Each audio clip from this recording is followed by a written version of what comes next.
नमस्कार, मैं doctor Mukesh Kumar Sharma, associate professor department of zoology, सम्राट पृथ्वीराज चौहान गवर्नमेंट कॉलेज अजमेर। आज हम काई स्क्वायर जो टेस्ट है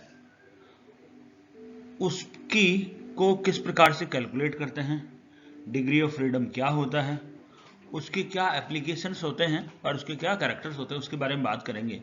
पिछली क्लास में मैंने आपको एक इंट्रो दिया था कि काई स्क्वायर टेस्ट होता क्या है, उसे क्या कहते हैं और किस काम में ये आता है, और उसको निकालने का, उसको जो कैलकुलेट करने का फॉर्मूला क्या होता है उसके बारे में हमने डिस्कस किया था। काई स्क्वायर की किस प्रकार से कैलकुलेशन की जाती है, काई स्क्वायर वैल्यू किस प्रकार से निकाली जाती है, उसके बारे में हम डिस्कस कर रहे हैं यहाँ पे। तो ये देखिए आप, ऑब्जर्व्ड फ्रीक्वेंसी है, ये देखिए आप 8 मेल के केस में, और एक्सपेक्टेड है 6। फीमेल के केस में क्या है, ऑब्जर्व्ड फ्रीक्वेंसी है 4 और एक्सपेक्टेड फ्रीक्वेंसी है 6। इन दोनों का हमने क्या किया, टोटल कर दिया 12, ठीक है। 8 + 4 यानी 12 है, 6 + 6 यानी 12। अगेन इनका यदि हम डिफरेंस देखें, O -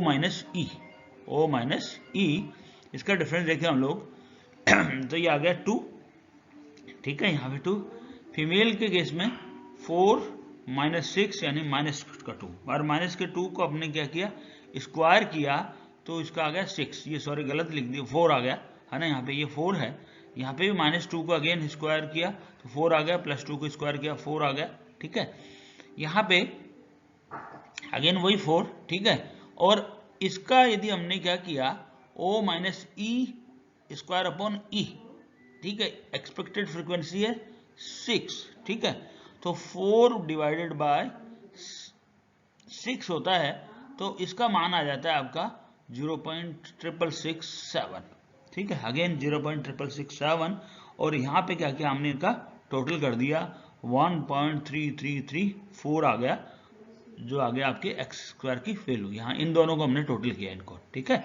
तो हो करके किया क्या हमने, पहले सबसे पहली बात, ऑब्जर्व्ड जो फ्रीक्वेंसी है उसके अंदर क्या किया हमने, एक्सपेक्टेड फ्रीक्वेंसी को माइनस किया, ठीक है, और देन उसको डिवाइड किया हमने एक्सपेक्टेड फ्रीक्वेंसी से, और उसका मान आ गया आपका ये 0.667 या 0.667, यहाँ पे भी आ गया, और इन दोनों को हमने टोटल कर दिया और ये आ गया आपका एक्स स्क्वायर का मान।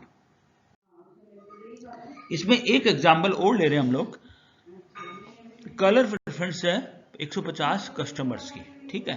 जैसे येलो कलर है 35 और एक्सपेक्टेड फ्रीक्वेंसी है आपकी 30। ये तो है आपकी ऑब्जर्व फ्रीक्वेंसी और ये है आपकी एक्सपेक्टेड फ्रीक्वेंसी, ठीक है।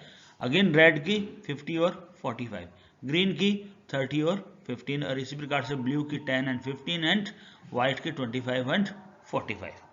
अब अपने को वही मान फॉर्मूले में वैल्यू पुटअप करनी है, x square equals to O - E का whole square divided by E। यहाँ पे O क्या है, ऑब्जर्व फ्रीक्वेंसी है, E क्या है यहाँ पे, एक्सपेक्टेड फ्रीक्वेंसी है, ठीक है। और डिग्री ऑफ DF है, इसमें डिग्री ऑफ फ्रीडम अपन आगे लेंगे, होता क्या है n-1, और एक्स स्क्वायर है इसका काई स्क्वायर का, एक्स स्क्वायर को कहते हैं अपन काई स्क्वायर वैल्यू, ठीक है। अब इसमें किस प्रकार से निकालते हैं हम आगे लेते हैं। ये देखिए आप, ऑब्जर्व फ्रीक्वेंसी इसकी थी 35 येलो की, और एक्सपेक्टेड फ्रीक्वेंसी थी 30। 35 में से 30 माइनस कर दिए, 5 आ गया, और 5 का क्या किया हमने, होल स्क्वायर किया, 25 आ गया, ठीक है। और इसका 25 का अंदर क्या किया हमने, एक्सपेक्टेड फ्रीक्वेंसी से उसको डिवाइड कर दिया, यानी 25 डिवाइडेड बाय 30, 25 के अंदर हमने क्या किया, 30 का भाग दे दिया, और इसकी वैल्यू आ गई 0.83। अगेन यहीं पे क्या किया हमने, 50 - 45 ये आ गया 5, और 5 का हमने क्या किया, होल स्क्वायर किया, 25 आ गया, और 25 में हमने क्या किया, E को डिवाइड कर दिया, 25 को E से डिवाइड कर दिया, यानी 25 डिवाइडेड बाय 45, ये आ गया 0.56। इसी प्रकार से हमने अगेन यहाँ पे O - E यानी 30 - 15 को 15 कर दिया आ गया, और 15 को होल स्क्वायर किया, 225 आ गया, और 225 के अंदर से क्या किया हमने, अगेन E से डिवाइड कर दिया, 15 से डिवाइड कर दिया तो यहाँ आ गया 15।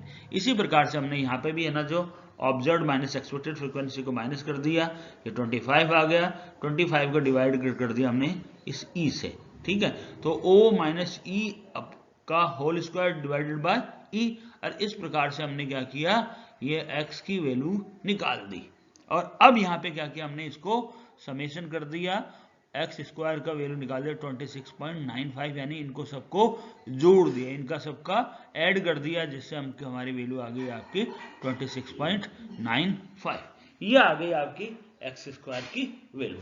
तो क्या हुआ, अल्टीमेटली ऑब्जर्व फ्रीक्वेंसी में से हमने एक्सपेक्टेड फ्रीक्वेंसी को माइनस किया, उसका होल स्क्वायर किया, और देन हमने डिवाइड कर दिया उसको एक्सपेक्टेड फ्रीक्वेंसी से, और इस प्रकार से हमने एक्स स्क्वायर की वैल्यू निकाल दी और उनको सबको ऐड कर दिया। ये आ गया आपका 26.95 एक्स स्क्वायर आ गया, यानी का स्क्वायर की वैल्यू यहाँ पे आ गई। अब डिग्री ऑफ फ्रीडम क्या होती है, जैसे अभी मैंने आपको बताया डीएफ क्या होता है, इसको कैसे कैलकुलेट करते हैं। Calculate the degrees of freedom which are related to the number of categories in both the events. क्या कर रहे हैं अपन, किससे रिलेट हो रही है वो, number of categories in the both the events, यानी दोनों केसेस में ऑब्जर्व्ड और एक्सपेक्टेड में नंबर ऑफ कैटेगरीज कितनी है, ठीक है। The formula adopted in case of contingency table is the degree of freedom DF equals to C minus 1 और आर माइनस 1, यानी कॉलम के अंदर से एक घटा दिया और रो में से एक घटा दिया, वो है आपकी degree of freedom, where C is the number of columns and R is the number of rows. So degree of freedom equals to C minus 1 और मल्टीप्लाइड बाय आर माइनस 1, यानी कॉलम के अंदर से 1 घटा दो और आप रो में से एक घटा दो, तो उनको मल्टीप्लाई कर दो, तो ये आपका डिग्री ऑफ फ्रीडम आ जाता है। अब इसकी एप्लीकेशंस क्या होती है, एप्लीकेशन ऑफ काई स्क्वायर, ठीक है। Chi square test is most commonly used when data are in frequencies such as the number of responses in 2 or more categories. Chi-square test is very useful in research. The important application of chi-square in medical statistics are test of proportion, test of association और test of goodness of fit. यानी ये 3 applications बड़ी important होती है medical research में। Test of proportion क्या हो, test of association and test of goodness of fit. इस प्रकार से क्या है आपका काई स्क्वायर जो टेस्ट है वो बहुत ही यूजफुल होता है हमारे शोध के अंदर, क्योंकि क्या कर रहे हैं हम लोग, दो जो डाटाज हैं उनके अंदर क्या कर रहे हैं हम, रिलेशन देख रहे हैं कि whether that relation is significant और नॉट सिग्निफिकेंट, या अपन कहते हैं उन दोनों जो डाटा हैं उनके अंदर कोई रिलेशन है कि नहीं है, उसके बेस पे जो काई स्क्वायर निकाला जाता है। काई स्क्वायर्स के बेस पे हम उन दोनों के अंदर है ना जो रिलेशंस को डिटरमाइन करते हैं कि उनमें रिलेशन है कि नहीं है। अब सबसे बड़ी बात, test of proportion. It is an alternative test to find the significance of difference in 2 or more than 2 proportions. Chi-square test is applied to find significance in the same type of data with 2 more advantages: to compare the values of 2 binomial samples even if they are small, or to compare the frequencies of 2 multinomial samples. Again, test of association. Test of association is the most important application of chi-square test in statistical methods. Test of association between 2 events in binomial or multinomial sample is measured. A chi-square test measures the probability of association between 2 discrete attributes. Our third आपका test of goodness of fit. Chi-square test is also applied as a test of goodness of fit. Chi-square test is used to determine if actual numbers are similar to the expected or theoretical numbers. Goodness of fit to a theory. अब इसमें restrictions क्या हैं? These are the restrictions in application of chi-square test. The chi-square test is applied in a 4-fold table will not give a reliable result with 1 degree of freedom if the expected value in any cell is less than 5.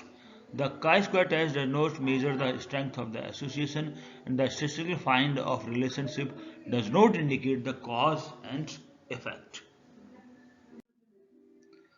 So आज हमने है ना जो ये chi-square test हमने खत्म कर दिया। आगे की क्लास में हम लोग आपका टी टेस्ट लेंगे। टी टेस्ट के बाद में हमारे टेस्ट खत्म हो जाएगी। आपको यदि इसमें कोई प्रॉब्लम हो तो आप मेरे ईमेल पे अथवा मेरे व्हाट्सएप पे अथवा मेरे फ़ोन नंबर पे कांटेक्ट कर सकते हैं। धन्यवाद।